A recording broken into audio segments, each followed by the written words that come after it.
Hello and welcome to the Cardiff Central podcast with me, Carwyn and Harris, and as always, Harley. How you doing, Harley? I'm doing well, thank you. It's nice to be Yeah, recording tonight. yeah, it's nice to be recording tonight, and short notice. I'm very lucky to have a star guest. Is Gruff Rees, Cardiff Development, and ex Ospreys head coach as well. But focusing on the Cardiff element this week. Thanks so much for taking the call, Griff, and coming on this week. Oh, it's a pleasure. No, it's quite timely. There's lots of good stuff going on in the academy world, and any information we can get out, so the more the better. Yeah, well, it couldn't be a better timing really with everything that's going on in Cardiff rugby, all the positives. But there's so much news going on at the moment. Let's probably approach that initially with the news of Rhys Carré. Is the big news this week. Obviously, sadly for Cardiff fans, is set to leave Cardiff rugby and rejoining Saracens. From your perspective, Griff, sorry, it's obviously not ideal to see Rhys Carré leave, but he's been one hell of a servant for Cardiff over the years, hasn't he? Yeah, definitely. I remember my first year in the job running the 18 program. Actually, that was 2018, and Rhys had played a bit of senior rugby, been involved on the RFC, but yeah, I was taken aback watching him train closely because obviously I'd been in my Osprey world for quite a while, and I was playing a little bit of catch up then, and seeing him train and where he was at physically, you could see I thought there was something, and there is something special there, and seeing that over the next couple of years, and being good friends with Richard Wigglesworth at Saracens, and I remember they signed him first time round. I was delighted when he came back, and I think he's been unbelievably good in terms of our senior program over the last 2-3 years, and it's probably been unfortunate in many respects and non-selection along the way. Yeah, none better than his two-try performance on the weekend, which we will get into later on against Leinster. A couple of fans have sort of tongue-in-cheek perhaps asked, are there any props in the pathway that you can suggest on the back that can fill his rather large boots? Yeah, and it's I mean, I said we do our weekly recruitment, and we're connected nicely with Matt Sherratt and obviously the vision and where we want to go with things. We think a lot of Rhys Barrett. Obviously, we've invested heavily and supported him pre and post lockdown, as we have obviously with a number of other players who've probably had more sort of eyes on them this year. But we think Rhys is ticking away nicely behind the scenes. But there is probably a gap in terms of loose head recruitment, which seniors need to consider. We are probably, as an academy, we have got some gaps around. If you look at Wales 20 squads, because we invested so long in the previous group, we've probably got a little gap in terms of, potentially there's financial challenges at the time for us not to contract people. So there's gaps for us between 19 and 21, whilst acknowledging people like Mackenzie, Alex Mann, Cam Winnett, that's all their demographic anyway. But yeah, we're probably 16 to 18 is our next sort of wave, and there's a couple of real quality front rowers coming at that group. But again, it is an area for us as Cardiff Rugby that needs to be addressed. A bit on Rhys Barrett, obviously he's played a bit of rugby, but do you think he's ready now for? We've obviously seen it work so well with Alex and Cam stepping straight in next season, in their first season of pro rugby, full season of pro rugby, I should say. Do you think Rhys is ready for that next season to step straight in that behind Domachowski initially, and perhaps challenging him further down the road? I think he could do, and I think with the right people around him, I think he'd be, well equipped and supported adequately. And he's got a wonderful feel for the game.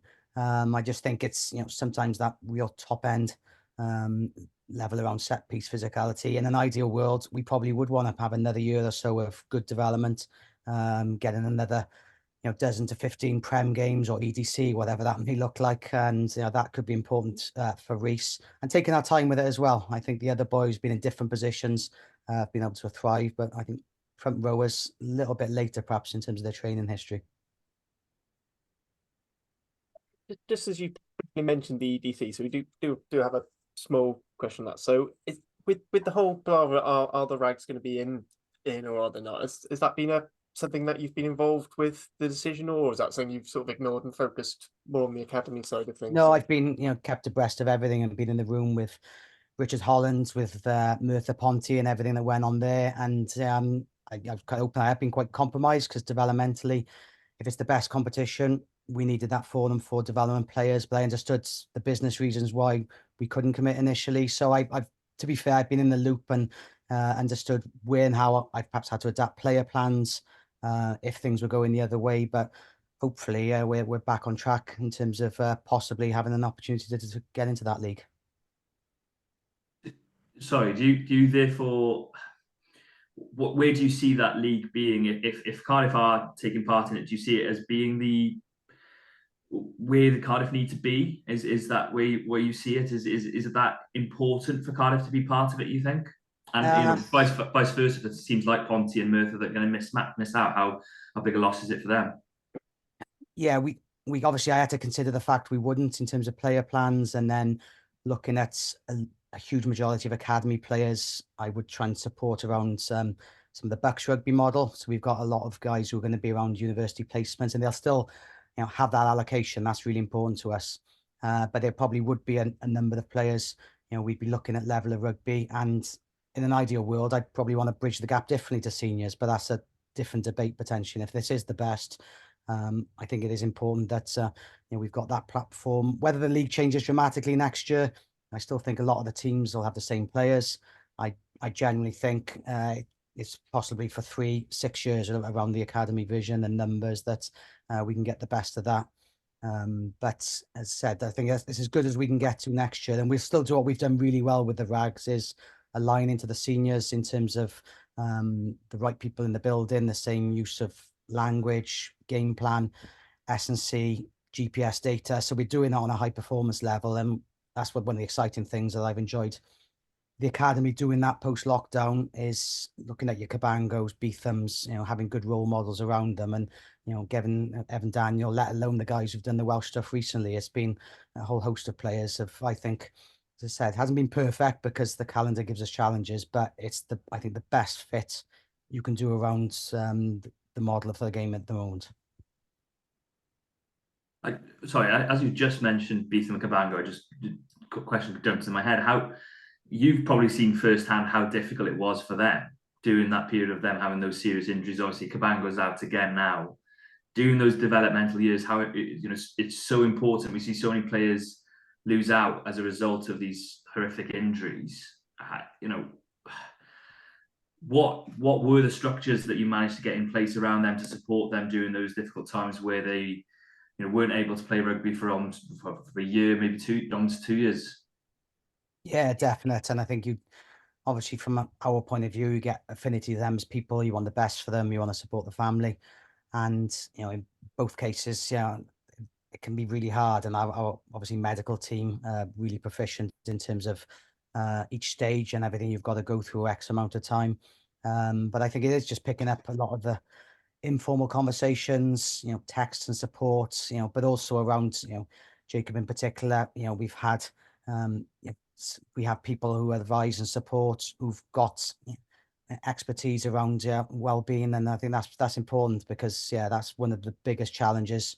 And I didn't always see as a coach. I just sometimes you just don't disregard. You never do that to people around your environment, but it can quickly become an afterthought around everyone chasing high performance when these guys just need the right nurturing and help. Moving on to some of the players we've sort of seen develop and sort of starting to break through. So in the under-20s, you had Harry Wild starting the first 3 games in the 20.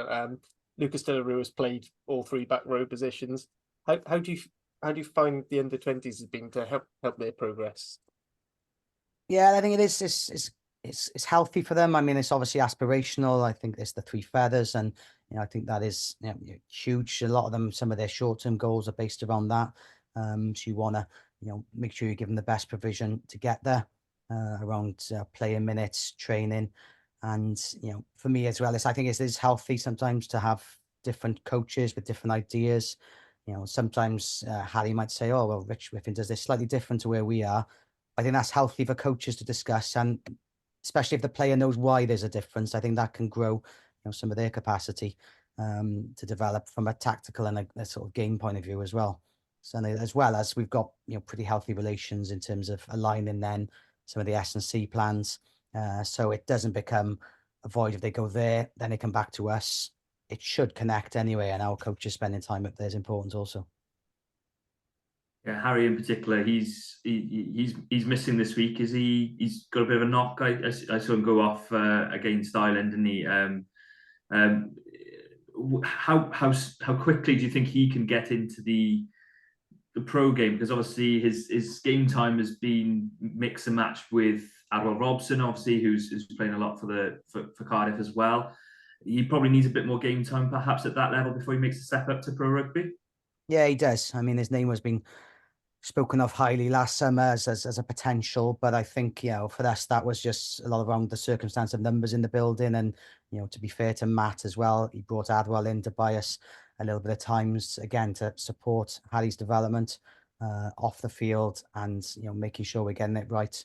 Because, potentially physically he's a great athlete, but you're absolutely right. He needs nurturing and game time to be able to plan, play and review properly as well, with the likes of Dan Fish doing that. But ironically, Harry hasn't been able to have it. His first game of the season was mid-October because he came back a bit later from 20s World Cup against Neath and picked up an injury and game straight away. So he was then out until the new year. So only picked up marginal minutes before going into the 20s camp. So he was a little bit undercooked.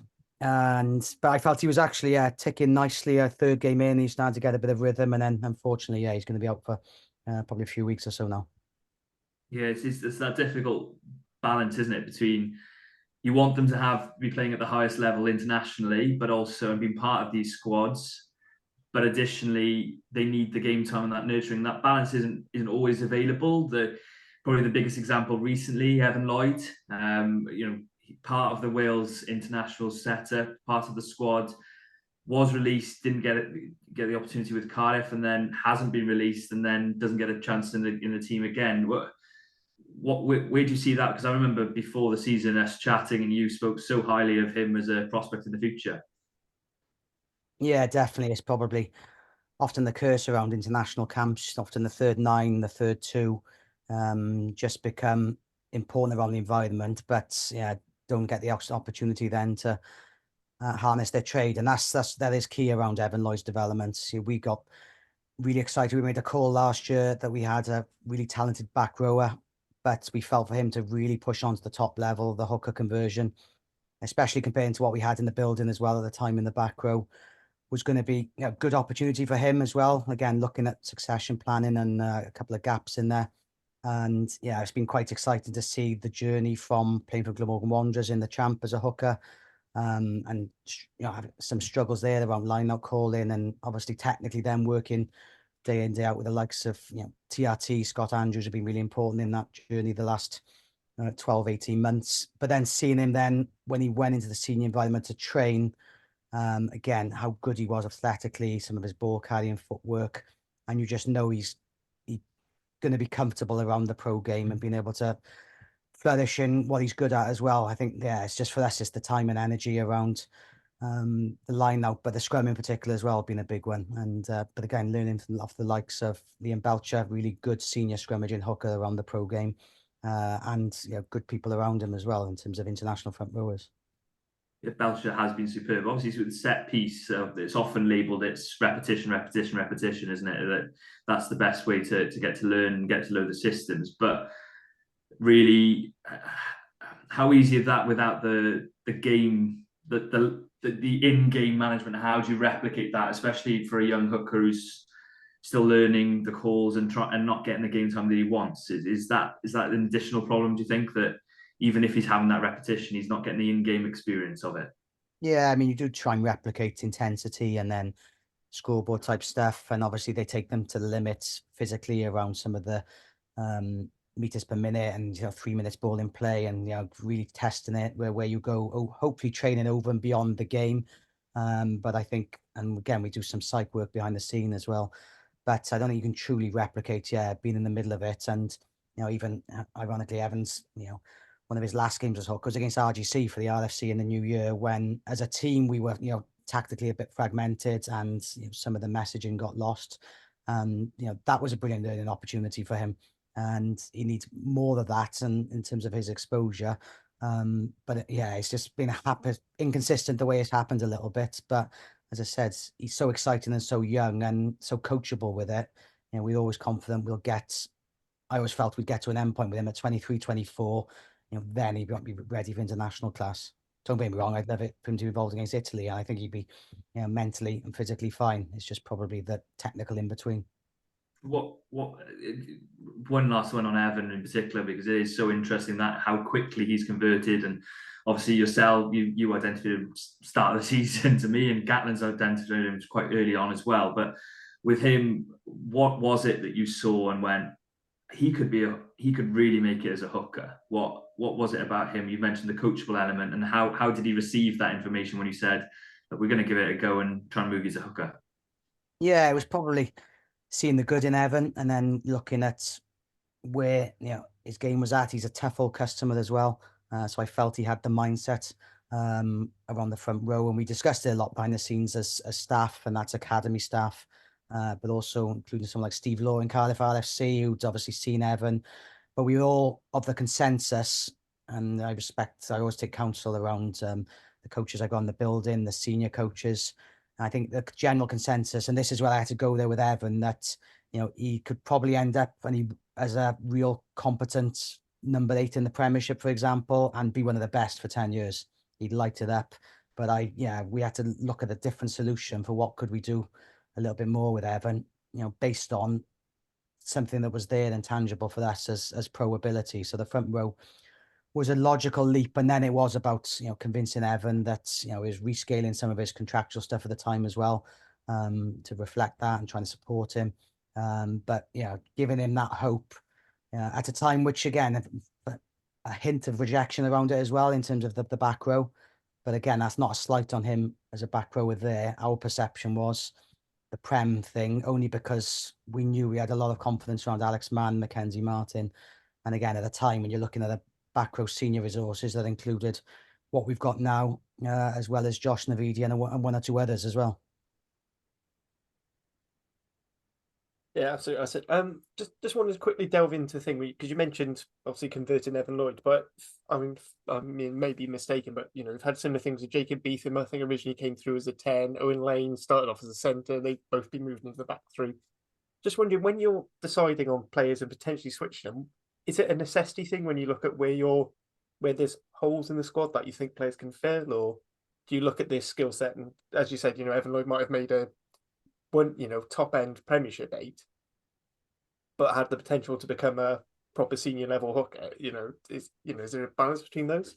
It is. I mean, I've only ever seen 2 or 3 cast iron certainties for the pro game at 15, 16, but we are making a lot of judgments around that 16, 17-year-old group based on what talent, and we have got indicators of talent, and looking at it from a physical point of view, and a lot of our ID characteristics are based around the person, the mental aspects, the holistic aspects.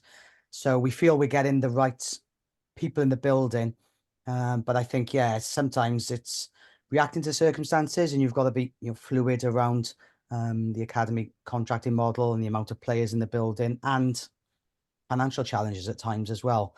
But Jacob's an interesting one, actually, because he was a competence. More than competent. That's an unfair word in terms of out of half and under 18 level. But again, looking at, and again, it probably is based on a lot of my experiences and my gut around Jacob, where he was at the time, trying to run a game as a 10, and seeing a wonderful athlete and wonderful skill set, but perhaps not connecting some of the tactical strands of the game at the time. We didn't contract him at 18. We just said to him, you've got to look a little bit around possibly being a 15. We'll help set you up around that, around a provision of training and S&C support, and provide playing opportunities in Glamorgan Wanderers in the Championship, for example. So for someone who's figured around Wales 18 squads, again, that's a hint of a challenging conversation. But Jacob was so open and supportive to be as good as he can be. He bought into it. And I think, obviously, I was supporting that in terms of his playing there, reviewing it effectively with, again, people, like Dan Fish, Richie Rees heavily immersed in it. And it was obviously obvious to us as well that he started to see the game a bit different in backfield. And, we saw him then have an opportunity around Wales 19s run a group at the time. So we put him forward for that, and he flourished. And then obviously very quickly, once we start to see where it could go, then the contracting starts to take place around more of a certainty as a 15 for us in the system. And then he played, Wales 20s the year after. I probably outplayed, Freddie Stewart that day in terms of England, Wales under 20s. So for us, we were really, confident where we were. And obviously then the RFC, just part because of the people he's around, but the way he is, the way he could interact with the semi-professionals, take on key messages. It was, it went, pretty exciting pretty quickly for us all. And then obviously then injury stuff and a couple of little setbacks here or there. But again, you see him training with Wales, and he's an international player in waiting. Yeah, For excellent Wales, stuff. I should say.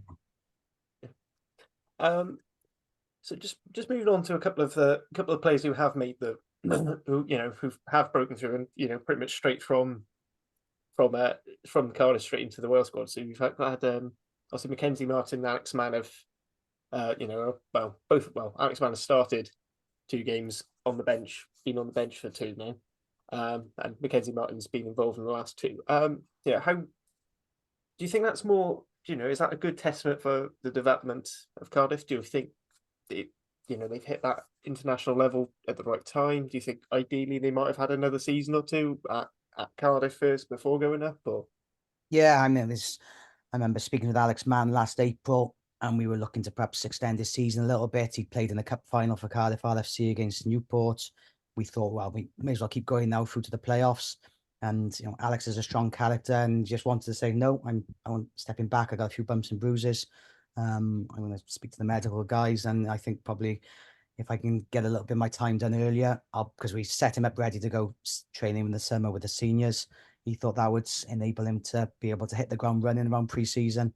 And I think it became a good work in progress, and hopefully a sign of what we do in the academy. We collaborate and try and put those individual needs first. And you could just see him flourishing around the senior environments.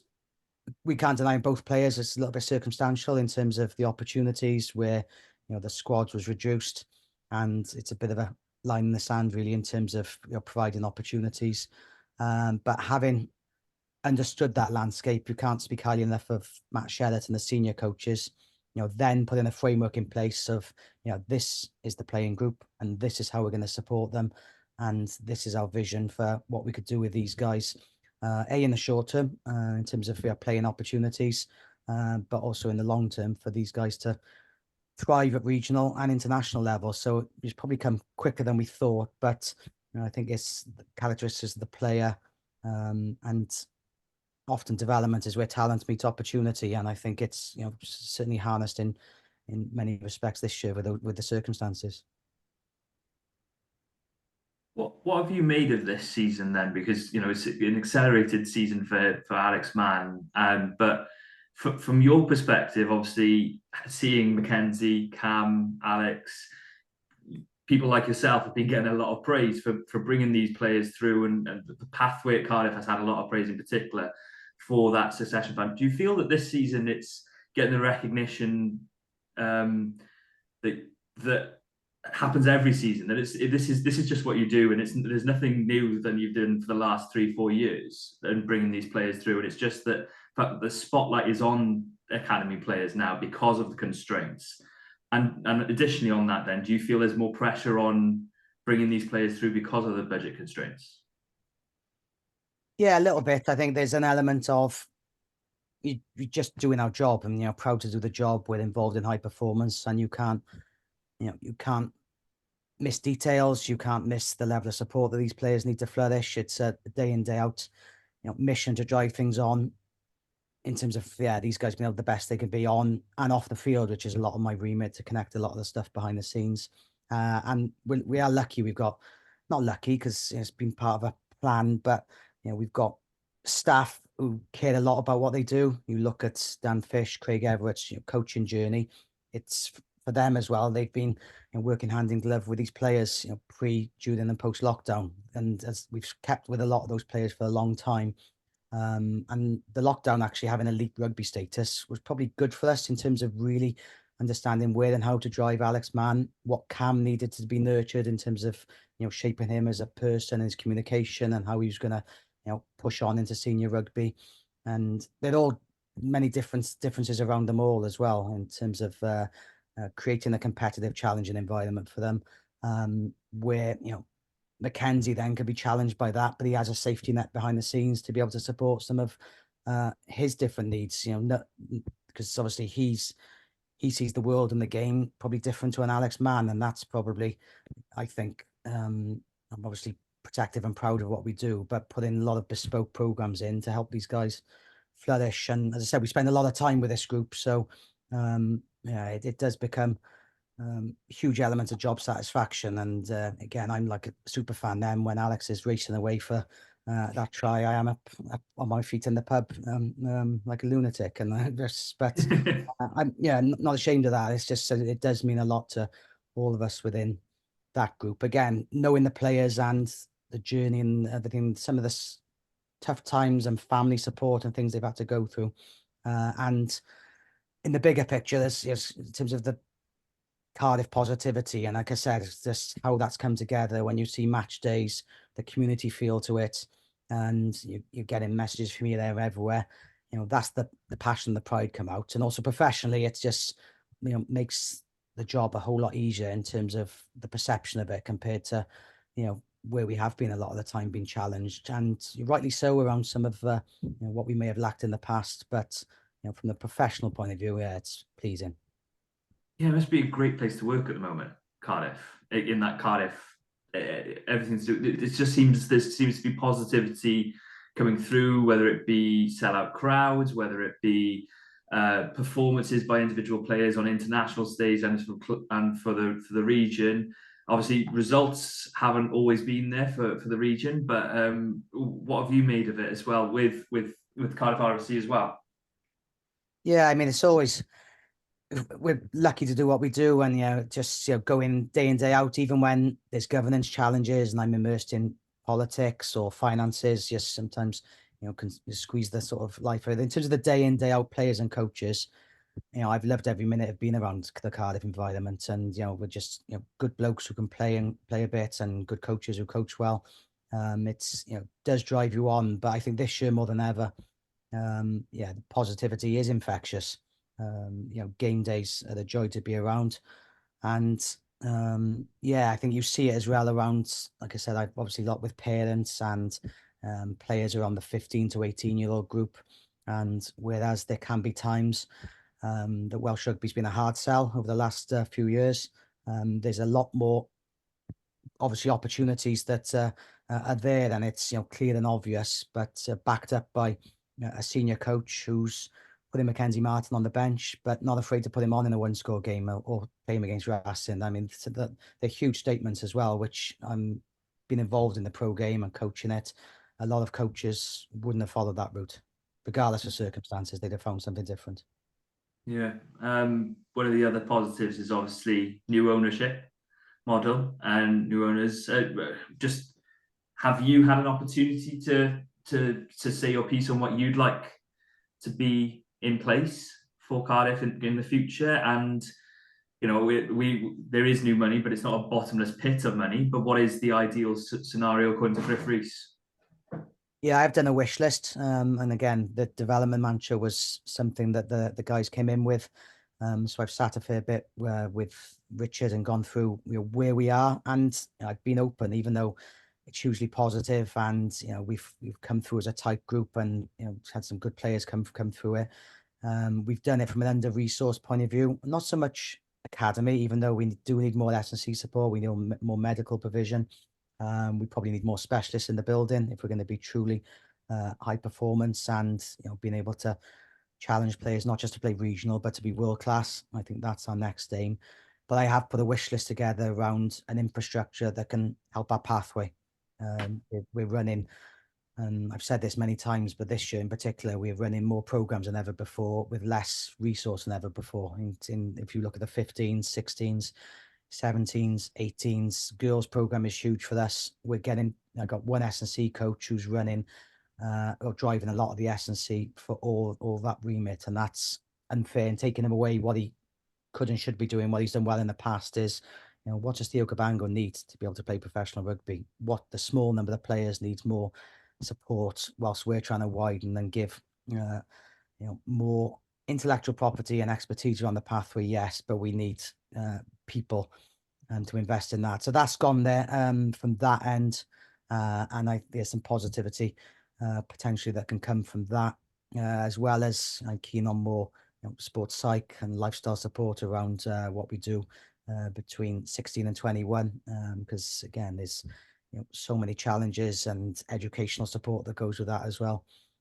So I suppose the headlines are scholarships and get players in the building, and we could do this, we could do that with and make sure we keep people. The reality is that would help in one or two instances, but long term we need to build a little bit more from within, engage with the north of the region more a little bit. I think strategically we can be accused of perhaps being an ivory tied in the Arms Park, and we've realised we've had to do a lot more and create a lot more around the districts. You'll see a lot on social media where we are trying to connect and build that affinity more than certainly we were doing in that post-lockdown period for different reasons. But I think it's fair that we've got to be out and about, but not just visible, but actually impactful as well. So a lot of the thought process is going into where we can make a difference there. Whilst then the final strand is the other ID aspect of my job is the universities and the Excel system, where we looking at people who can support in terms of talent ID and connecting different parts of the world there as well. So for you, is it mainly a sort of almost like a personnel thing to give you that extra support? So it's not just one person running around all around the region, or would there be some facility things you'd like, maybe like a sort of training centre, sort of to the north end, as you mentioned, want to do a little bit more on the north end, so this, sort of the Pontypridd Merthyr end, would you like a facility, almost like a hub there for?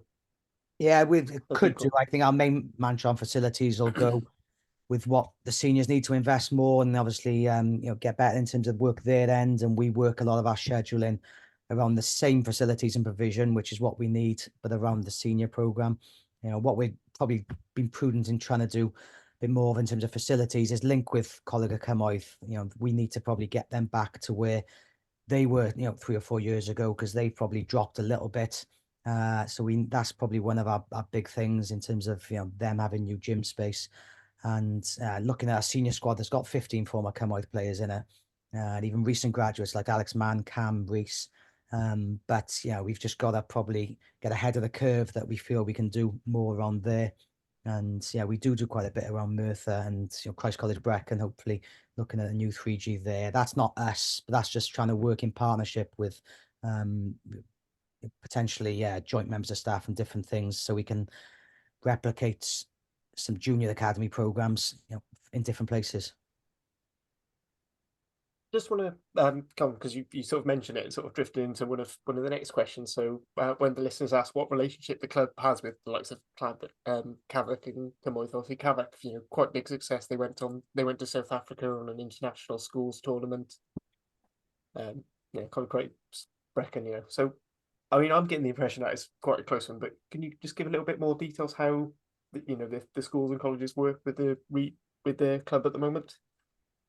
Yeah, when I took the job, I was quite excited. I obviously a background in development, and where I'd seen some growth in the game, and then I looked at obviously Cardiff as a region having the 4A licenses as opportunities for us to look at 900 players getting good provision. When I did an audit of them all in terms of S&C, quality rugby coaches in each institution.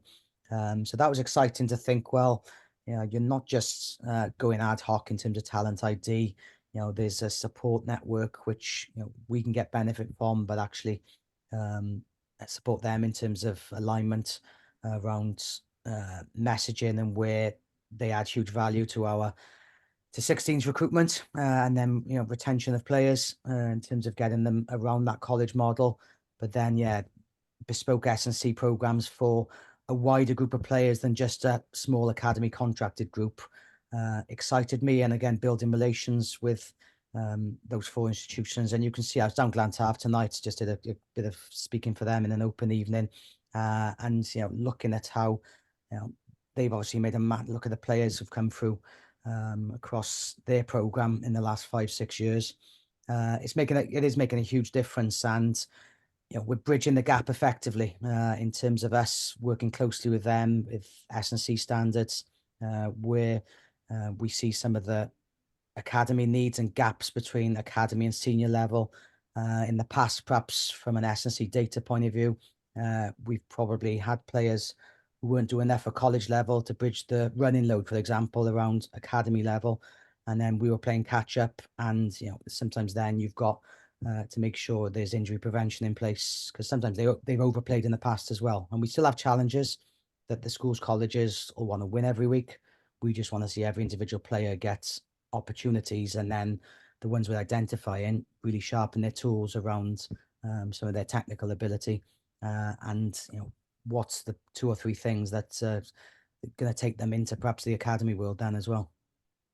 I sadly left Glantaf before it became an academy. Otherwise, who knows what could have been. I think we all know it. I was never going to make it. But what of the then outside of the Cardiff world? Because there are these relationships you're trying to garner with Hartbury, etc. From my understanding, is that correct? And we've seen recently with Steph and Tom, as you mentioned before the pod, that these players coming back into the Cardiff setup. Well, what is that relationship like with players that leave at 18 or 16 possibly to go to colleges in England, and trying to keep your talent interested in the Cardiff region as well?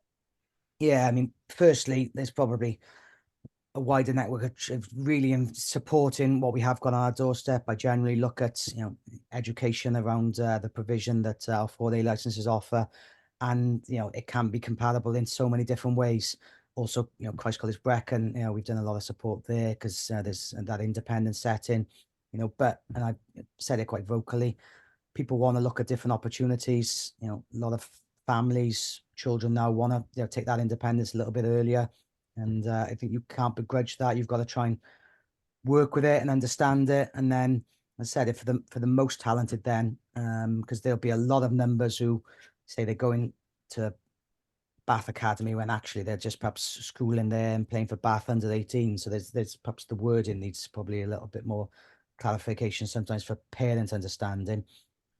So yeah, sometimes you're making talent ID judgments. You think, well, they might be better off they get opportunity at Gloucester, because we've got a lot of different players around that position, a year above, year beneath, where we know, okay, we're going to be pretty good in terms of our stock there. But then, you are looking at probably the better players. The obvious one, Emmanuel Faber-Boso, is Corpus Christi, huge athletic potential, and you just know he's gonna be a pro player.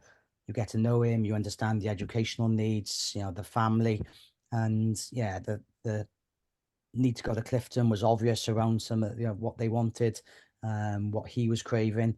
But we did invest in Emmanuel. We invested financially. We tried to do it right. We did build that connection. There's obviously someone I text quite a bit, and he's a wonderful young man and is very appreciative, and sent me some wonderful texts over the last couple of months in terms of his journey. But you do your damnedest around that, because you then think you can play the long game around Cardiff Uni and maintain that contractual relationship.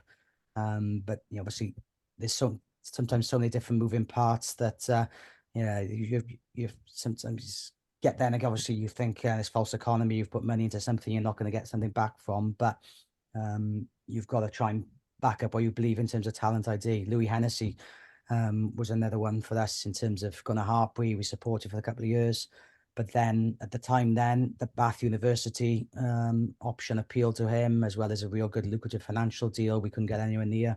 So you have spent money for nothing, but that's in Louis' case. The long game would be, I can see him being a Cardiff rugby player in the future when he does come back to Wales, and we're good relations with his family.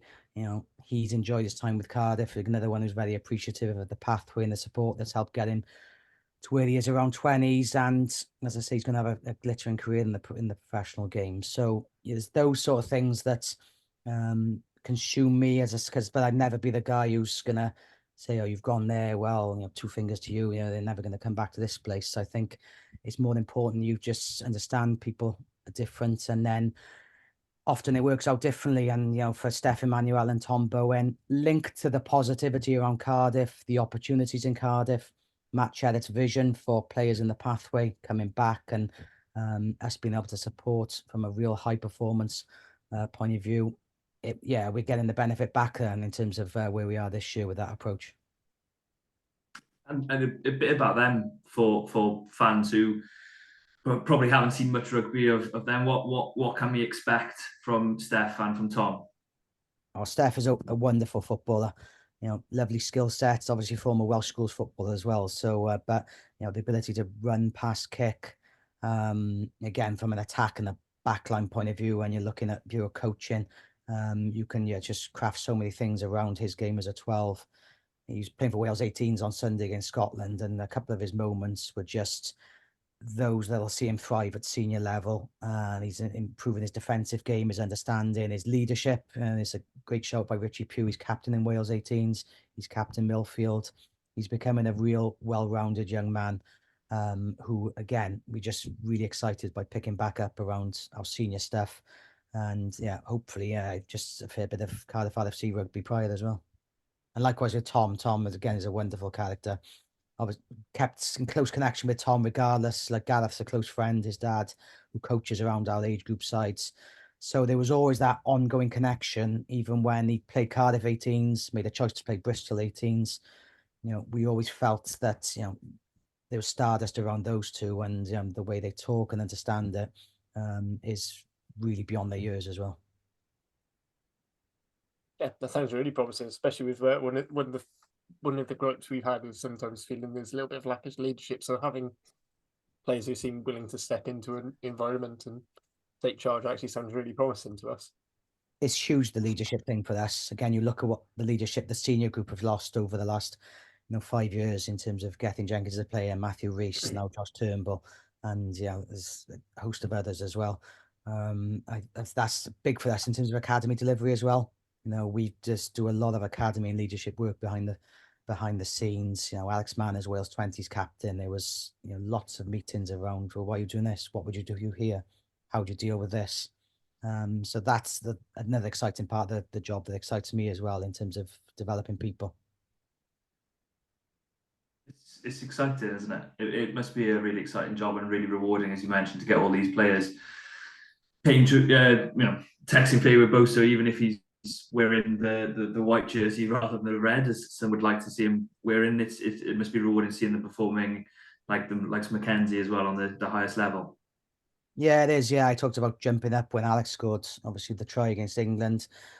I did likewise when Emmanuel ghosted through against Scotland, even though the defence coach, Steve, is one of my good friends. It was just another moment. And again, just something to be proud of. I think we're all based around the Welsh game, and but there's a human element to it, and in terms of what he's achieved. But then just as proud the following week, he's going back to Exeter to do an exam. And you think, well, you're true to what you said you were going to be as well. Yeah, absolutely. I mean, I think all the stories coming out when he first left to go up to, was it Coventry University? I think he ended up getting a medical school. It was either Coventry or Birmingham, so that's why he signed for Worcester originally, because he's very focused on his study. So I know other people have tried to blame Cardiff and Cardiff Uni, but I think it's just one of those things more than anything. Personally, knowing how competitive Cardiff Med School is, yeah, definitely having to work closely with it. Yeah, no, we're very comfortable in terms of how we dealt with that situation, and we as Cardiff Rugby certainly couldn't have done any more. Because you did mention the and the under 18 obviously developing the women's side of the game a little bit as well. I was just wondering your thoughts on with Celtic. I know we don't directly have anything to do with the Gwalia Lightning team, the Celtic Challenge, but with Cardiff Arms Park has played host for for them. You know, how do you see that as a development pathway with your under 18s and going onwards to them getting senior honours? Yeah, I'm an interested observer. I'm probably, I've been watching a couple of things, and I know the coaches of some of those groups pretty well. So it's good to see them getting that coach experience, which is really valuable as well in terms of the sort of level of intellect and question and cohesion and challenges that those guys and girls have got in terms of those programs. If I'm probably more immersed day in day out in how we've got to improve our girls under 18 experiences. We've someone working around that program, part-time employed by Cardiff Rugby, part by Cavac. We've got links with Cymoedd. But again, we're so under-resourced. We're trying to run that program on 5K when that does barely cover anything facility and medical-wise as well. So that's where the shortfall is for me. And as I said, it's a big thing for our pathway manager and for the union. We've got to get a grip of that first and foremost. And then I think then we've got to try and replicate some of our 16s, but I'm loath to go there with that agenda until we get at least the provision at sixth form and under 18s done properly. It's an interesting one, obviously, because for women's rugby, there's been that gap, hasn't it, historically, where girls play until 13 and then they don't play, and then they bring it back in university. And obviously, Cardiff Met, I know Lisa Newton obviously does a lot of the work at Cardiff Met, and has been also works at Pontyclean, and that how successful that club has been. How have you found it trying to capture these players that are in that age group, that 16 to 18 age group, the girls that have previously been missed? Yeah, I think there's what I find in terms of the sort of energy and commitment and potential technical deficiencies becoming improved significantly in less time often than their male counterpart, actually. So I see that as quite exciting. But again, we're not giving them enough sustained coaching across a calendar year in a consistent manner to probably make a difference to the teams and colleges they're playing. It's all just a little bit ad hoc, and that I probably haven't framed that right. But yeah, I just think we've got opportunities, but we tend to live in these regional blocks, college blocks, and whereas we're working really hard to create alignment and individual development plans for all the boys who are around that program, we've got to get to a point of equality and support around the girls in particular. And again, it's just indicative of obviously our majority of us a job description are set a certain way, but again, one of the wish list areas is we've got to get to this point and support sooner, better, sooner. Thanks very much. Harley, have you got any more questions to add? Because we're very aware that we spoke about youngsters, but you've got youngsters of your own to put to bed, you were saying. So yeah, one's creaking out there, but I'm in the zone now. Yeah, so another 5 if you want to. Harley, I said, I mean, we've got the obligatory silly question of what's your favourite biscuit. But I said other than that, it's I think I'll go on if you want to answer it. Chocolate digestive, yeah, old school. Yeah, solid choice. The one serious question I wanted. So obviously you highlighted Evan Lloyd at the start of this season as a player to watch. Who do you think? Have you got any hot tips for the start of next season? Who we should be excited to see? Yeah, a couple of guys who, as I said, we have got less players in terms of the academy system now between that 19 and 20 group, but I'm generally really excited by Matty Young. He's on the fringes of Wales 20s, and as a fullback, he's got obviously strong competition at 20s, to be fair, with Hugh Anderson, who I think has got a high ceiling.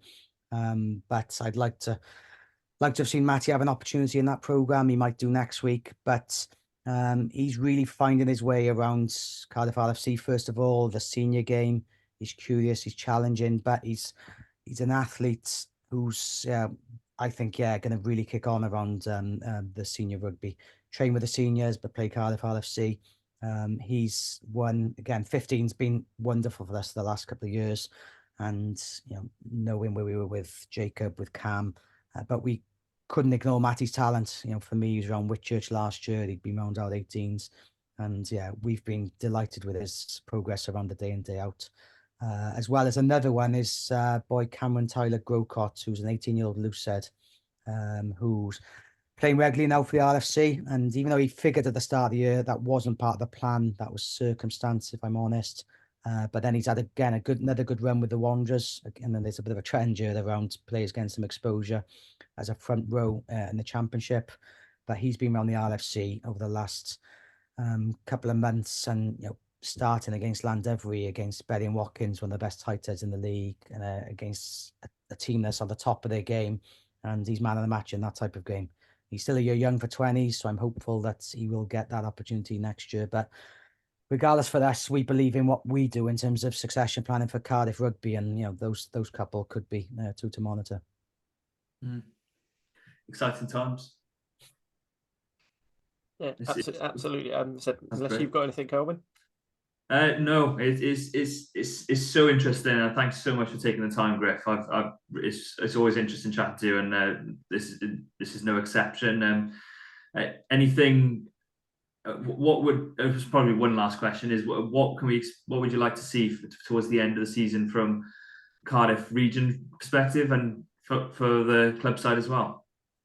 I think from an RFC point of view, we're going into a 6-week block where this year's probably been the most challenging I've found around the club system, because for all the good around the seniors, the positivity, sometimes the lack of numbers has stretched the depth for the RFC. So the same semi-pros without enough academy boys have gone to the well all the time. But for that group in particular, I'd love to see them get on as a nice little run, maybe get a playoff at the end, and who knows, on any given day.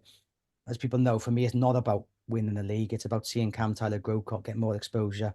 But Harry Wild come back into it, Matty Young. But alongside that, those players and coaches, it is nice that they can actually keep chasing something. And I think that is important as well when we're reviewing, the want to be the best you can be every week. That group, is always chasing that as well. And the seniors as well. Hopefully we can, get boys back fit and healthy after Six Nations.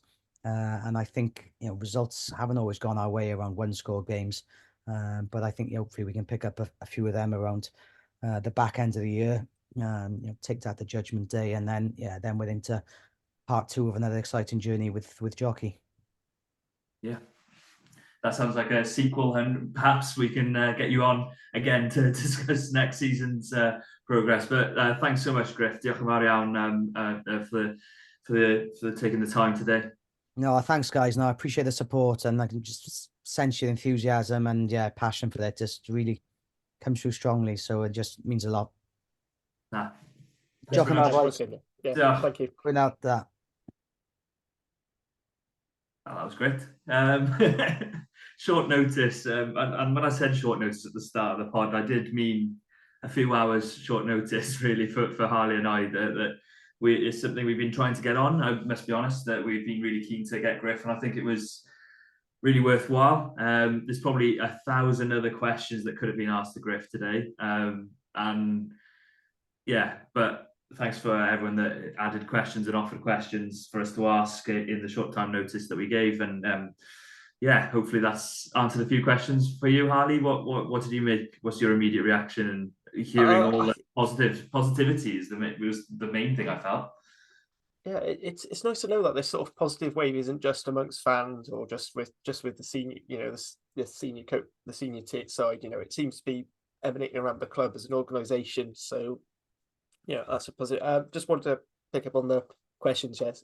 Apologies, we didn't ask your question specifically as it was written. Thank you a lot for the guys at the CF10 Trust. They did give me an awful lot of questions, as I say, because it wasn't a lot of time to prep for it. Hopefully we'll have a little bit more time about our guest for next week, which we'll announce at the end of the show. It's just nice, how one of the things I've always we've praised Matt Sherratt about is, just how frank and honest he is, and it's nice to show that it also transcends throughout the club with Griff as well. Yeah, it is massively.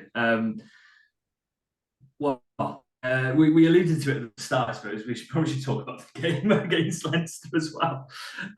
I mentioned, obviously, Rees Carré's 2-try performance and jumped rather quickly into that because I wanted to get as many questions in with Gruff as I could possibly do. So apologies for the shorter intro than normal. But yeah, Leinster, it was... you said before we started was... without those first 10 minutes, it could have been a very different story. Yeah, absolutely. I mean, one thing is I'm very proud that was only 1 point out on my prediction because I predicted a 12-point loss and it was 13. So, you know, kudos to me there, you know. So, yeah, we performed as expected, but also better. I mean, you know, at the end of the day, we didn't really get anything out of it, and it's quite interesting listening to one of the Connacht, the Master of None podcast. So they spent most of the after the game they played us moaning about how bad Connacht were. After watching this game, they've turned around and went, actually, no, maybe it was just Cardiff for being really good at frustrating us. And so, you know, because they were impressed with how well we were standing up to Leinster after those two very soft tries, one charge down, you know, and otherwise, I mean, I'll get on to my one wrangle in a bit, but you know, what was a very good kicking performance from Tina's to Beer out of hand. You know, one soft charge down, one thing. You know, those 2 tries, you know, that's 12 points. And, you know, all of a sudden you're looking at, was it 7-3, 12-0 sort of thing. And it's, you know, it becomes a quite thing. One thing I was proud of is when we were 12-0 down, we did kick at post. I know some people have disagreed personally. You know, I thought actually just getting the scoreboard ticking is probably the way to go with Leinster. They don't concede many tries. So getting points when you can is what I think was always good. Fortunately, we didn't make the most of it, missing that second penalty. But you know, the tries from Rees Carré were, you know, it's classic from, you know, 5 meters or so out. You know, you're not going to stop a lump like that. And actually, you know, some of the the injection of pace for some of those carries were excellent. I thought Alan Lawrence was very good, and that thing came on for Tamani as well. Yes. Sorry, I didn't mean to cut you off, but just I've forgotten how good Alan Lawrence was. I remember watching it thinking that's the best I've seen of Alan Lawrence this season. It felt like. I don't think he's been in that much, to be honest. No, that's one thing. It's so difficult for him. Stop-start after joining midway through season, having to jump, you know, literally across a couple of channels to come to Cardiff to do it. And it's but I was really impressed with him in that game. I thought he was superb. Yeah, and another one who I wasn't expecting the performance from was Max Clark as well at 13. I thought he had a very solid showing. You know, I mean, he's, you know, when we're used to the likes of Halaholo and Ray Lilo, you weren't going to get the razzle dazzle you expected, but I thought he was incredibly, you know, really good defensive display, linked well. You know, I think he did what was asked of him against a, you know, as I said, a very strong Leinster defence, even if it is a, the cliche is there's no second team at Leinster. There's just more of them. So it's a difficult game always against Leinster to adjust because you say, oh, it's Leinster, and just put it down and just say it's a loss. I'm a little bit tempted. There were moments of key moments of momentum swings. I thought there was the Halaholo offload. That's probably one. You know, and I don't mean to. You know, it's a really brilliant break and really great bust, and then he gives the ball away. Try something and then it doesn't come off is probably a better way to phrase it rather than gives the ball away, because he was trying to continue a positive play. And I'm sure Matt Sherwood will always be full of praise of positive play, but just perhaps it just wasn't as guided well as it could have been. And then the Rees Carré knock-on was another one which I thought, on the back of some really great busts by himself and various other players. But there were the opportunities. I thought Cardiff, the kicking game was superb. It was really well thought out. Won the aerial battle a lot in that first half. The getting to the edge, getting the ball to Owen Lane, the kicks ahead. I don't think I've ever seen as many chip and chases not work out in a game. Yeah. Like normally from 3 or 4, one of them is gonna, you know, fox the defender's gonna have a bit of a howler, is gonna drop the ball, cough the ball up. It seemed to be, and that one is praise to Leinster because they managed to defend them really well, but nothing seemed to be bouncing the right way. And that was something that Jockey said afterwards, wasn't it? That Cardiff just didn't get that bit of luck that they perhaps would need against Leinster. Yeah, absolutely. Absolutely. I mean, it was definitely the right tactic with the Jack Shatney Unanabo coming in. It's going to be that aggressive blitz. That's the way you get over it. It is crossfield kicks, it is chips over the top, and I thought for the most part did well. It's just the cat pitch once again being a cruel mistress. Either everything bounces into your hands or nothing bounces into your hands when you play on that. Yeah, I said one other player. I thought obviously with Beetham going off early, another head injury knock. I mentioned it on rap. I don't want to necessarily say it as an official, but it's one of those weird ones where we've had a few of these this season where a player's gone off for a HIA and we've not seen why. Maybe it's mouth guard, maybe it's anything else. I'm sure there was nothing foul play, but it just seemed very out of the blue. Yeah, It's like I saw him in a tackle. I thought it was a blood replacement initially, but he then stayed off. So, which is unusual for a blood replacement, to say the least. So, yeah, the thing is, I watch this game on S4C, so I have to try and guess what the comms are saying most of the time. I was going to come up with a line there about trying to guess what they were saying as well, but no, that would be completely harsh on the two commentators involved. One of which was Gwyn Jones. So, yeah, as you mentioned earlier about the kick into the corner, he was actually critical of going for the post. He said the opposite to yourself, actually. And I'm not saying which one knows more, whether it's the ex-captain of Wales or Harley, but you can make your own judgments listening to the pod. But he felt that kicking to the corner was a better option and going for tries. But yeah, I see the logic for both. It's just for me, yeah. I think it's a very hard defense to break down. So it is having that, getting yourself into that gap, I feel like you're less likely to overplay, which is where I think teams do have. That's where a lot of teams do struggle against Leinster. Do you think Wales? Do you think Cardiff need an alternative goal kicking option if things are, because it does seem to be. I remember the days when I was growing up. Famously, probably the most famous example for Wales is the Stephen Jones. I'm not kicking that very well. I'll give it to you, Gav. Shave away, Gav follows on with his kick against England. Yeah, it doesn't seem that was a distance as well, to be fair. But then we also had it with Priestland had issues, and they gave it to Halfpenny, and then Halfpenny became our man at goal kicking. When we had the Jared Anscombe kick from 15.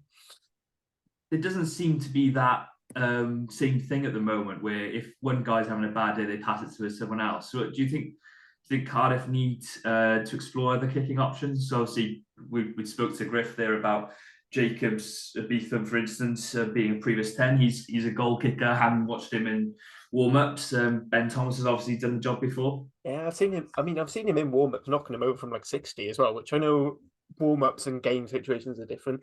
Thomas, I mean, I know we're not going to have him much after this season, but he's proven to be a competent goal kicker, and it'd just be nice to take some pressure off De Beer. I mean, I think for me that is his one big weakness.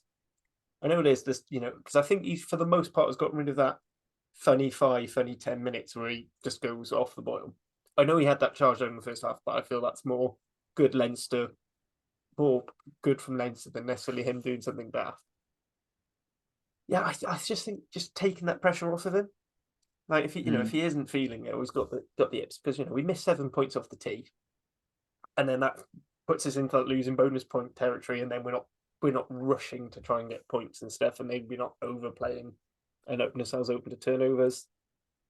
I mean, because that's one thing with this new defense of Leinster, they used to not be a particularly, they used to just they used to drop and fan for their defense. Mm-hmm. Now they actually compete quite aggressively, and we did get them turned over quite a lot, which again I think might have led into Palaholo's mind when he went for the speculative offload as opposed to trying to go into contact and hoping someone's going to be there in support.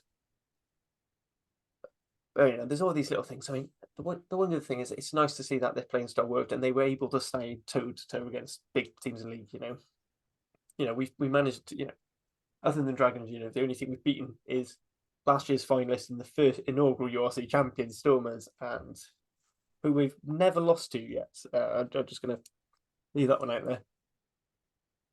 But yeah, I mean, on the face of it, yes, Leinster, the unstoppable force, and we I think we stood up well. I mean, I think losing to Marnie early. The point I was trying to make with the Beaton going off was I thought Ben Thomas, although we both agree he's definitely more of an inside centre than a fullback, I thought he had a very good game at fullback.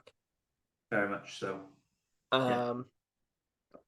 Yeah, I think obviously Alan Lawrence came on early for Tamani. I think that was a huge loss, being one of our main primary carriers. So then as soon as Carré went off after about 50 minutes, we just couldn't really make any dents, any easy dents into the Leinster line. So that's one thing I think we might have to develop. I mean, I think if we had Teddy Williams, then that negates it, which is, again, go back to the frustrations Gruff shared about maybe Evan Lloyd not necessarily coming back, but actually maybe a Teddy Williams would have been quite useful as well, given we had.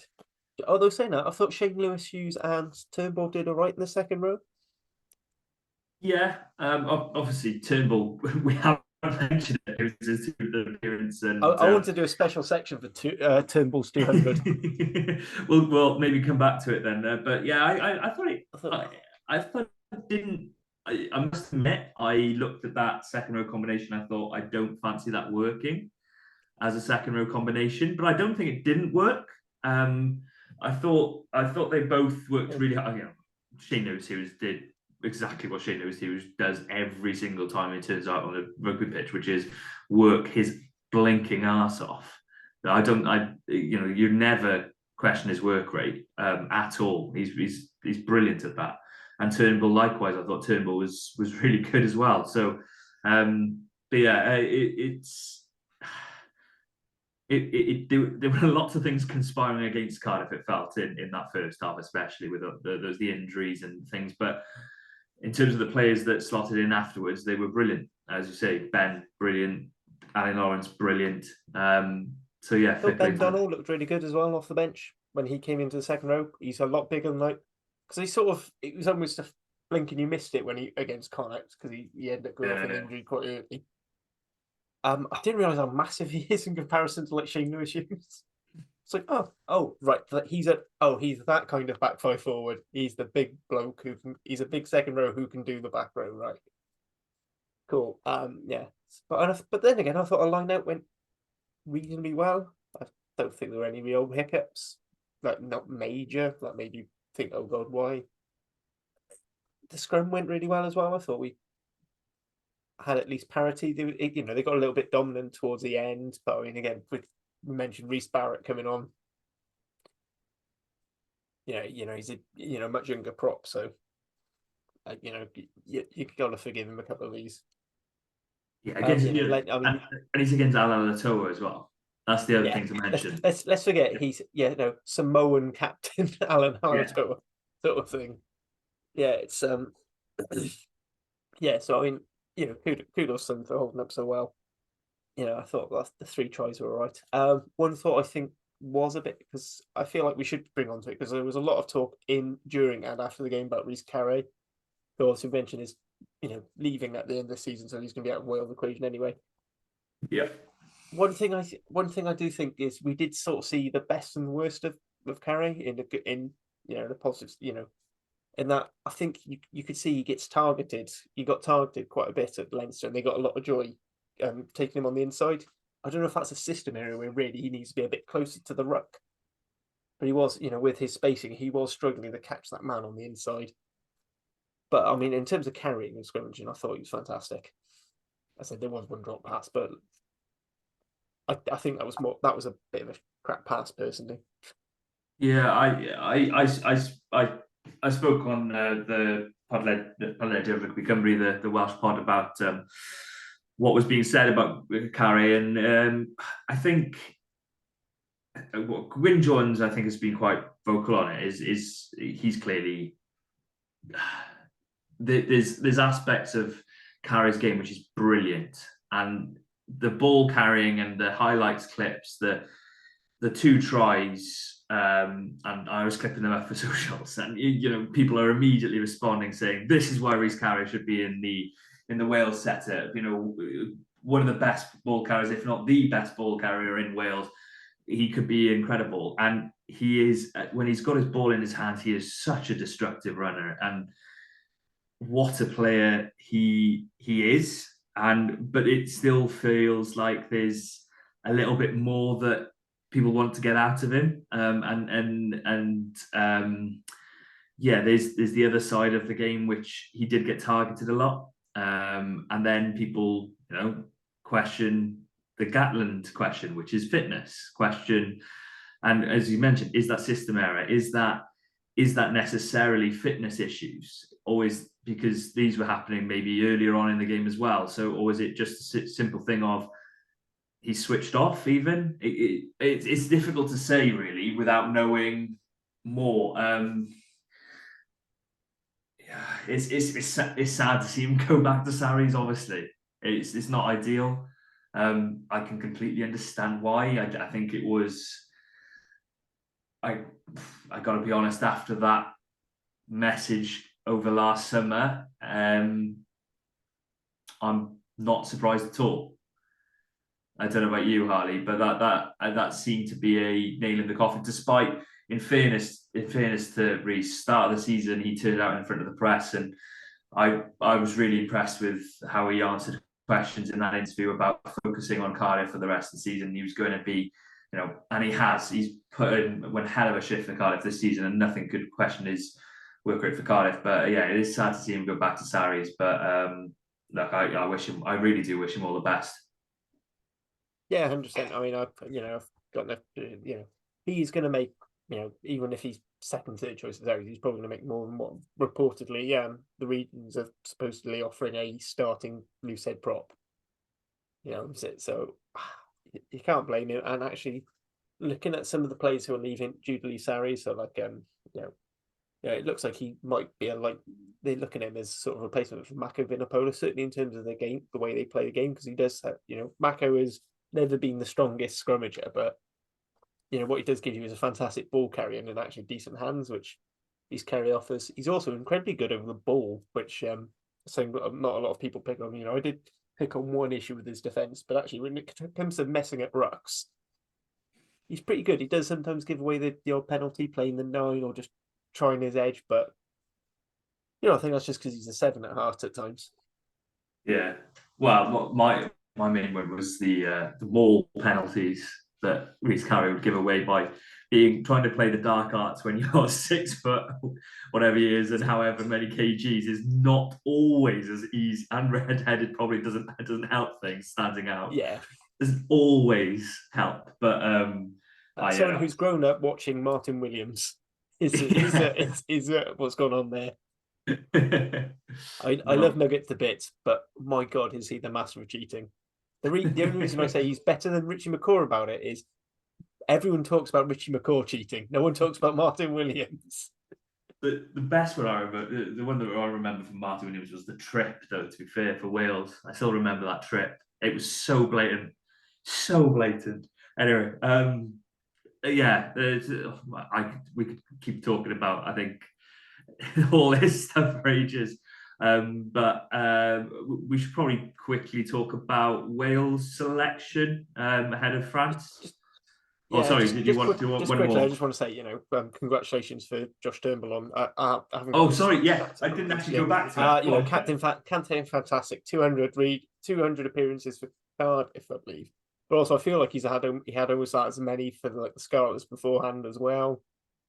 Yeah, almost 100. Club legend of both the independent sides, as someone called us a while back. We just look better when he's on the no matter whether he's playing 4 to 8. I mean, at one point, I think it was a question I gave you for the Rap Christmas quiz, is like which players played in the most jerseys in a particular season, and it was Josh Turnbull, because he played he played 4 to 8, 19, 20, and I think he also had a game in 21 in one season because of there was a cheeky 6-2 split in there as well. It was and we've always talked about when he comes off the bench, that extra leadership he brings. It's just such a great thing, and I do hope, even if I'm not going to retire the man, but if he is looking towards winding down his playing career, I do hope he's given a position. Gruff Rees was talking about how he wants more people around the academy to train. Josh, for me, is the sort of person you want to help run your leadership. He's actually quite clever line out technician. I mean, I know Rory Thornton's probably our main guy, but he knows a few tricks as well, particularly being a shorter man and how to make sure he's up in the air that little bit quicker.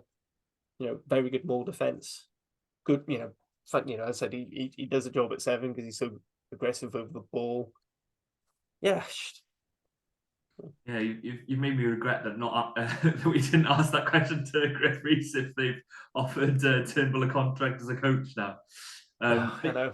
Maybe that's something to ask next time. Yeah, for those that didn't watch it on S4C or aren't well speaking, there was an interview post-match with Turnbull. He did, I can't remember the exact quote, but there was words to the effect of, if this is my last home game, it's been a pleasure and an emotional privilege. He had his PE coach giving him his shirt before the game, and he was clearly emotional with it, and clearly, speaking so highly of the Cardiff setup and how much of a privilege it's been for him to play for Cardiff over so many years. And on behalf of myself and Harley, what a stalwart he's been, and what a player he's been. Stalwart often gets given to these players and it sometimes sounds almost derogatory to say he's been a stalwart of the club, but he's one hell of a player. He's played for Wales in almost three periods of his career. You think about that, and in 3 different ways, and he's been brilliant in all aspects as well. I wouldn't think it says more to his value around environments and stuff, and maybe it's not saying he's. I'd like to think he's proud of it, but obviously he has 3 Six Nations winners medals without playing a minute, which just shows how much he was valued by Gatland to have around the team, just as for training and leadership support. I mean, let's be fair, it's the second row and back. So he was playing in eras where second row and back row were very difficult to get into. So you certainly can't fault him there. Shall we move on to Wales selection? Which I'm glad the team came out before we recorded, because given how badly we predicted the Cardiff team last week, I'm not sure how bad it would have gone for us for this. So I suppose headlines from a Bloomback perspective are can win it starts. Thomas, Azarati start. And then Alex Mann has dropped to the bench to allow, along with Mackenzie Martin, to allow for Will Rowlands to come in and Dav Jenkins 6. And then we've got Mason Grady in the 23 jersey, who has been a very naughty boy, and that's all I'm going to say on that one. Sorry, I was already laughing because I already know what's coming, because this is so good. Obviously, people are talking about the headline in the centres, but Harley, how do you feel about Dav Jenkins at 6? Fuck's sake. It's okay to have a good player on the bench. Like Will Rowlands off the bench is decent. I'll go with my thoughts on the tactics, because actually I think it does come into the centre partnership as well. I think this is a team to stop France. This is not a team to play against France. So you've gone for extra bulk in the pack by having Dav Jenkins move out to 6. And then Will Rowlands coming in, so you've got that extra ball carries, but you don't lose Dav Jenkins, the captain, and his ability to secure ball over rucks. And I do think you do lose a lot of mobility, because Alex Mann showed he can take down the Miafus and the Flamands. He played. He did not take a backward step against Toulouse, who a lot of these teams play for, and it does frustrate me a bit. Maybe they're looking at saying, actually, maybe Alex Mann and Mackenzie Martin coming on towards the last 20 minutes of the game might add a bit more impact than necessarily maybe having a Rowland, and perhaps Rowlands has had. Maybe seeing him, as a lot more, he's a, wind up toy, a bit more energy. I'm not a fan of it. I do think, what you potentially gain in a line out option, which, I think they've just not used Alex Mann more than I think him not necessarily being a true option.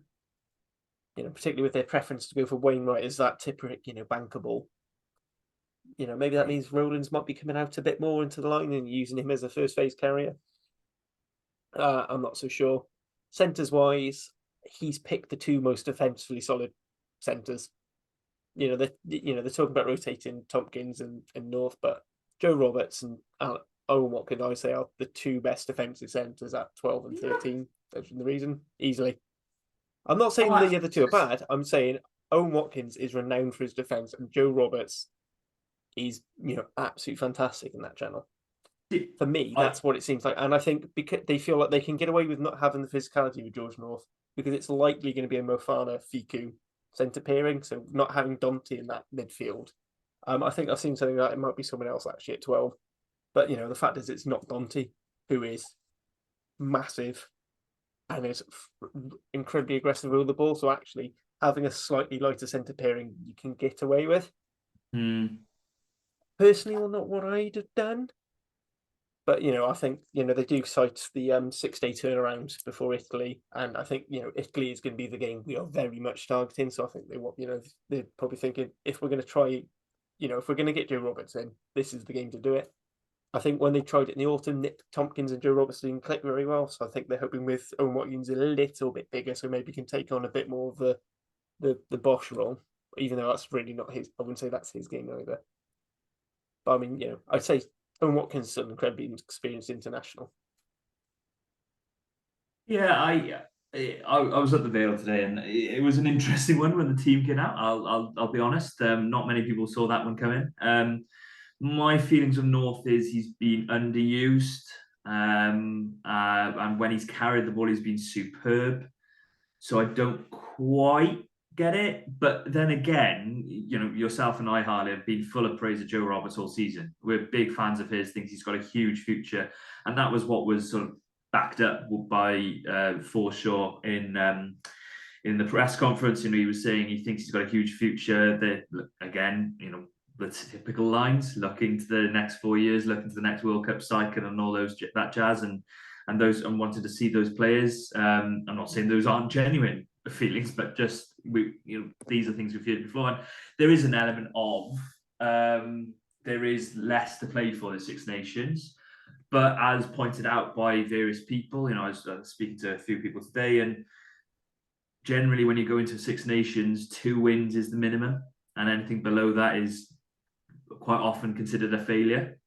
So is the pressure on? And especially if Wales don't win this weekend, which against France, it's going to be difficult against Italy in a week's time.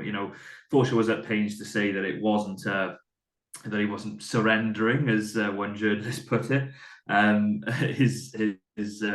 with the team selection. But I think it is going to be a difficult task against France. You mentioned the additional bulk with Will Rowland, but I think that's why Ryan Elias has been picked as well, because of his additional bulk in the scrum. I know a lot of casual fans perhaps and other fans will be saying, well, okay, if the scrum goes well, but the lineup doesn't go as well because D has been brilliant in his lineup throw-in and Elias has struggled a bit more, then, it swings and roundabouts. But look, it's always going to be a difficult one against France. They're always going to have a strong side. I still think this Wales side can win, despite France. And there's all this talk of it being I think Derry Lake was talking earlier this week about France being a wounded animal and all this sort of stuff, and they are. But as he put it, sometimes they fight back, don't they? And I expect that from France. How do you see the game going, and who do you fancy winning? Because Wales haven't beaten France since, I think, the 2019 World Cup. No, they haven't. A thing I did point out on the wrap when we asked, because Lee was a bit pessimistic, but trying to encourage the pessimism out. If you look at the games, if you actually think about the games, we haven't really been blown out of the water by France, really. I don't think there's any game where I thought, oh, well, absolutely. Usually, what's happened is you've had a fairly tight game, and then it'll be Ntamak or DuPont will do something mad, and it'll just be that sheer themness that gives whether it's an intercept, whether it's just a solo effort try or a huge try saving tackle that seems out of nowhere. They don't have any of them. They now don't have their second choice 10 in Jalabert. He's out injured. Dante, who's been a key thing in that midfield, and France look a much poorer team. Their attack in general hasn't looked very great. Their kicking strat, they've gone from the team that kicks the most to the team that kicks the least. Thank you, Squid Rugby, for giving me that start on the latest video. this is a French team that seems to have a World Cup funk, and a loss of a few key players. There's a couple coming back, so I think Flamon's due to start, who is going to be a big boost for them. But apparently the rumours are that Woki's been released, so he's not playing. We're going to get, I believe, a debut for Miafu, who is an absolute unit. Don't get me wrong. Sorry, I still can't get my head around Woki being released. Yeah, that's the thing. Like that's to me is a huge statement of they feel like something's not gone right. That it looks like it's going to be quite a different backline for France. So hopefully we can get some pick on some lack of cohesion there. I'm actually quite confident we can get away. I don't think we're gonna walk over by any means, but I feel a lot more confident about this game than I did at the start of the tournament. Yeah, they're not as good as everyone expected for one, but it's obvious that they found the hit of losing Dupont huge. But accompanied with that, Flamand being injured at the start, Aldry being in and out. You add in now Danty, who I must be honest, Danty hasn't been to his best this tournament. But even so, with they're a better side with him, as you mentioned. It's still a brilliant French side. I think going into this week, I fancied Wales getting the win, and I'm going to stick to it. I fancy Wales getting the win. It's going to be close, though, isn't it? It's going to be 5 points or less, and it's going to be a nail biter the whole time. They'll probably have a line out 5 meters out from the Wales line with about 7 minutes remaining, and that'll be the moment that decides the game, or less minutes remaining. It might be Osprey scenario out in Edinburgh, but I just do fancy Wales for getting over the line. There were a couple of other changes I would have made this week. I would have liked to see Johan Lloyd. I just think I'm surprised myself in saying that. But I think I just feel I think he knows what he wants to do in a game in this side a bit more at the moment. I think Sam Costello isn't quite sure which sort of game he's trying to play. I think he's trying to play a bit of both sorts of styles of game and getting caught in a bit betwixt and between. But yeah, look, it's a good Wales side, and it'll be a big bash against France on Sunday. Yeah, absolutely. I will disagree on the Costello point. I think Gats has decided he's going to show him as you're the man, so you go make him. A bit like we're Sherritt's doing with Martinez. He's basically said this is your castle. You've got the keys, and then Johan came in when he was injured. So I haven't necessarily got an issue with that. I was thinking maybe bringing Mason Grady onto the wing for Adams, because Adams just. I think since he's really struggled to get game time and stay injury free before the World Cup since the World Cup rather. I just don't think he's quite gotten up to where he is or where he should be normally, and that hurts me to say because I'm usually his biggest defender. Because I'll say you've got to look at the stuff he's doing that isn't flashy. Yeah, I think. But for me, if you're bringing Mason Grady in, I think you've got to move. If you're doing that for Josh, then you've got to move Dyer across the wing. But he's been so brilliant on the left, and I do feel like the way Wales play, Grady's maybe not necessarily as good as a supporting winger. Like if he's the one who's getting the ball, he will do damage across you. I don't think he's necessarily that one who comes in, pops up, goes for work. I'm interesting. The bench for me probably has slightly more of an impact feel to it than in the past. Even though really the only change is Alex Mann on the bench and Will Rowlands is starting. It does feel like there's a lot of youthful exuberance that can come on. Gareth Davis, I think, is going to have a point to prove at thing. Elliot Dee proves just how much impact he brings in off the bench as well. I think he is trapped in that early Ken Owens role of just being, the one man bomb squad. So yeah. So for me, I think Wales by about 6. I think it's going to be tough, but I think if we get our kicking game sorted, so I think that kick chase is going to be better. But I think there's a lot of things. It's only France haven't been as disciplined as they have been, so I think if we are getting opportunities in their half for easy kickables, just keep ticking over. Because and going back to your thing about France having a reaction, They're supposed to have had a reaction against Scotland, and frankly, they were bloody lucky to get away with that. And then they were supposedly going to have a reaction for that performance against Italy, and that never came.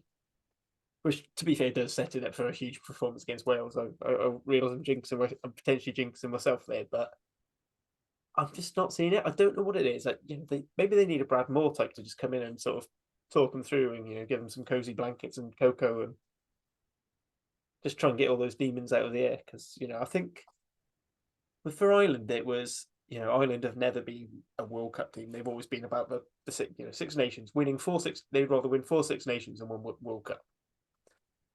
Very much more here and now.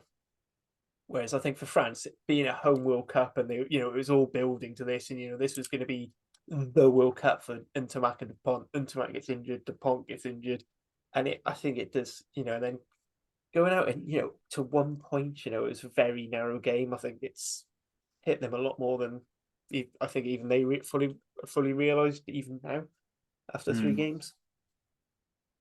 Yeah. It's tough for them, and we'll see how they react. Probably should, just before we head to closing, mention the other games that are going on this weekend as well. The under-20s, obviously, which is on Thursday night. Yes, so tomorrow night as we record, I will be there. Annoyingly at the North Terrace, but I'm not going to open that debate up again. I'm working on the game, so there we go. That's that. But yeah. I don't want to say that means Wales is going to lose, because I do have a terrible track record, but hopefully I turn that round. But all the best to De La Rua, especially. No Harry Wild this week, but all the best to De La Rua and the rest of the team. Against France, it's going to be a tough task, as it always is against French age grade groups. Congrats to Merthyr as well, I should say, for getting to the final of the Welsh Cup. Good win against Swansea last weekend. And then this weekend, Cardiff travel to Newport on Saturday, 2:30 kickoff, same time for Merthyr at Aberafon and Pontypridd at Swansea. Yeah, big game for Cardiff, that one, against Newport. And they've got to do it without Ray Lilo now.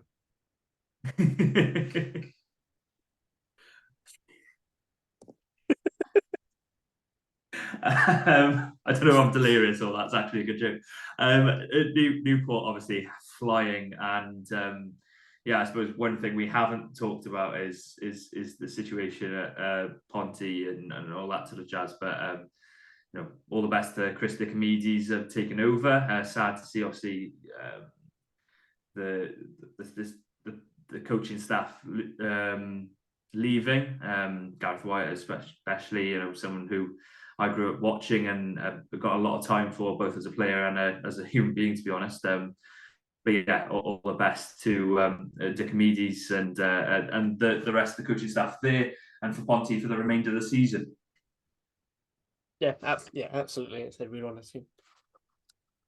Yeah, I said because it was cutbacks, so I'm guessing no changes in the Premiership table. Yeah, not much, to be honest. Really, it's a case of, it looks now pretty inevitable that, well, if it wasn't already, that Llandovery would be in that top 4. Newport are flying. They were so clinical against Pontypridd last Thursday night, and Ebbw Vale. Now those 3 have really separated themselves from the rest. Cardiff RFC obviously 4th currently. As Griff mentioned, hopefully they can have a strong end to the season and get in that playoff spot. They'll have a lot of competition. There's still a group of some 5 or 6 teams behind them. Merthyr, obviously, with 2 games in hand, could still catch, but Pontypool, Aberafon and Pontypridd are the other clubs. But yeah, I still back Cardiff to make it as the 4th side in that playoff picture.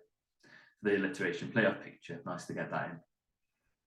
Should we just a quick? I said, unfortunately, I haven't had a chance to watch the game, but obviously Gwalia Lightning were away to Brython Thunder, so it's sort of the cyclical nature of rugby. The season started on an away game to Brython Thunder, which was played at Bodney Parade. It's finished at Parker Scarlets. Unfortunately, it was almost the reverse scoreline But drop goal from Sinead Harries to end her rugby career. So thank you very much for certainly all the joy you've given me in a Wales jersey, Sinead. Obviously, Gwalia were without a lot of some of their Gloucester players, because I think Nell Petcath was called up for their very big game against Exeter in the Alliance Prep. The Pua as a thing. But overall, as an inaugural season, maybe not. Started off quite strongly, went off towards the end. But I think considering that, given the squad was meant to be an entirely developmental, especially compared to like Rhythm Thunder, which was absorbed a lot of the Worcester players. I think finishing fourth in the league first time round, decent. Yeah, I think the league itself and Gwalia's performance have mirrored each other to some extent, in that the league feels like it's sort of died down and become a bit not. It started off with a bit of a bang and has died down as towards the back end, and Gwalia's performances as well have done. But as you mentioned, the developmental. There we go. Element of it. It's been brilliant for those players to have the opportunities. You look at now the players that were making up the nucleus of that Gwalia side, and your Molly Reardons, Gwen and Hopkin, Nell Metcalf, they've all been named in the Wales Women's Six Nations squad, which was announced today at the same time as Wales team announcement in the Vale.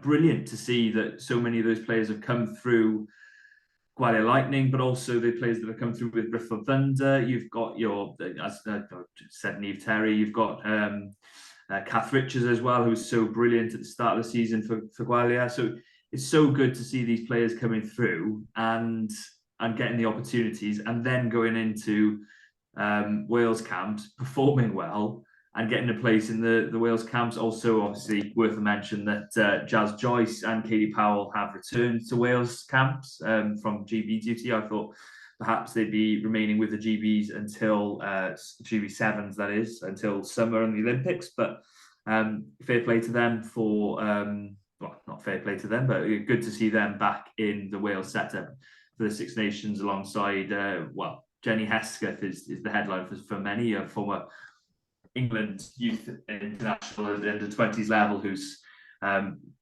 joining Wales and having the opportunity to play for Wales as well, which is great to see. So I'm excited ahead of the Six Nations, and hopefully we can follow that in the near future, and look forward to seeing some victories for Wales in the near future in that. But yeah, as in terms of the developmental element of the Celtic Challenge, I think it's 100% worked for Wales, especially with quite a few players coming through, and exciting players as well. Molly Reardon, especially for myself, player I've seen play scrum half not 18 months ago, it feels like, and now a hooker in the national setup alongside Kelsey Jones and Caris Phillips. Not bad going.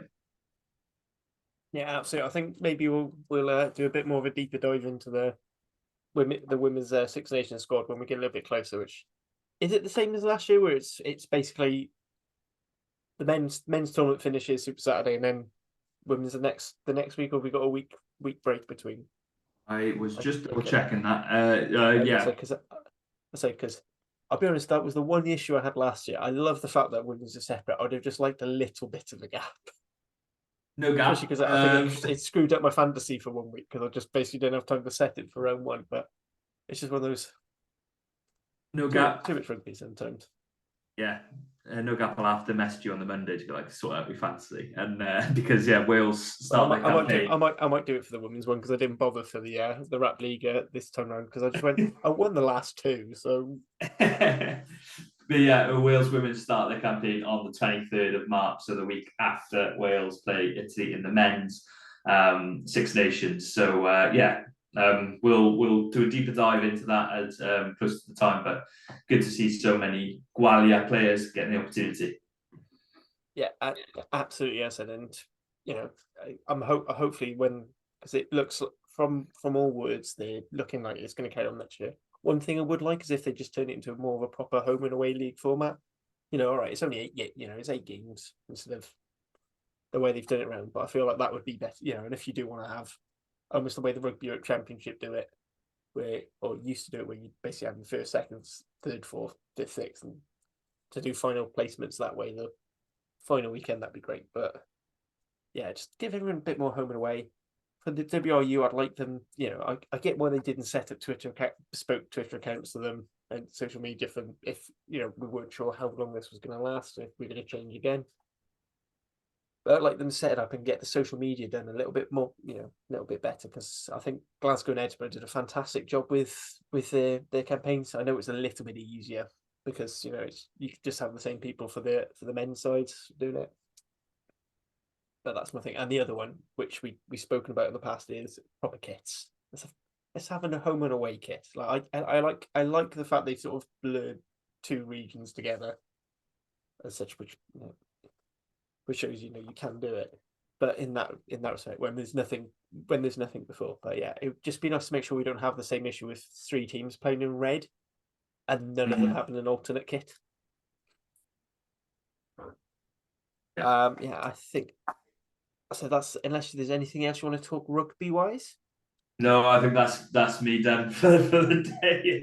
Yeah, I think I said we're getting close to 10 o'clock, so it's getting close to my bedtime because I am very old at heart.